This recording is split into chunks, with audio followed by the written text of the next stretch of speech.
In an operation known as Operation Scorch, Iranian fighter aircraft struck the Airstrike nuclear reactor near Baghdad. The attack caused significant damage and delayed the project for months, becoming the first known airstrike in history specifically targeting a nuclear facility.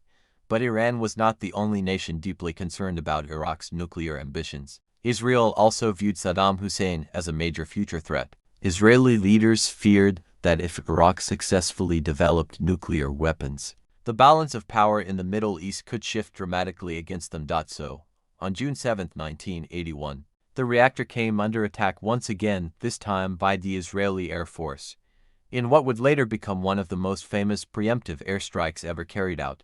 Israeli F-16 fighting Falcons flew hundreds of miles at extremely low altitude across Saudi and Iraqi airspace to avoid radar detection, reaching the target at the very limits of their operational range. The Israeli pilots delivered their bombs with extraordinary precision, heavily damaging the Airstrike reactor before returning safely home.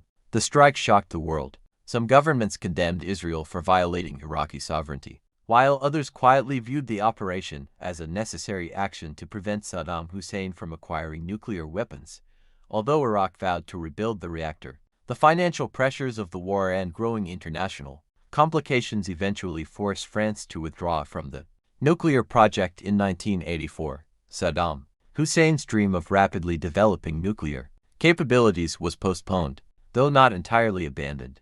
Even without nuclear weapons, Iraq continued receiving enormous foreign support throughout the war. Saudi Arabia and Kuwait, both deeply fearful of Iran's revolutionary ideology spreading into their own Shiite populations, provided Iraq with massive financial assistance. Billions of dollars in loans flowed into Baghdad, helping Saddam purchase more weapons and sustain his military campaigns.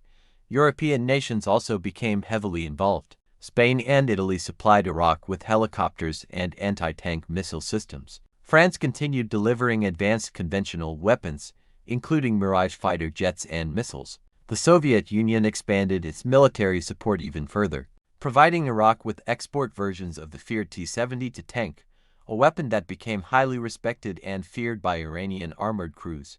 Iraq also sought support from China, which sold Baghdad large quantities of military equipment, including Chinese-made versions of Soviet tanks and artillery. These weapons helped replace the enormous losses Iraq suffered on the battlefield. As the war dragged on year after year, the Soviets additionally supplied Iraq with advanced fighter aircraft in an effort to challenge Iran's powerful American-made F-14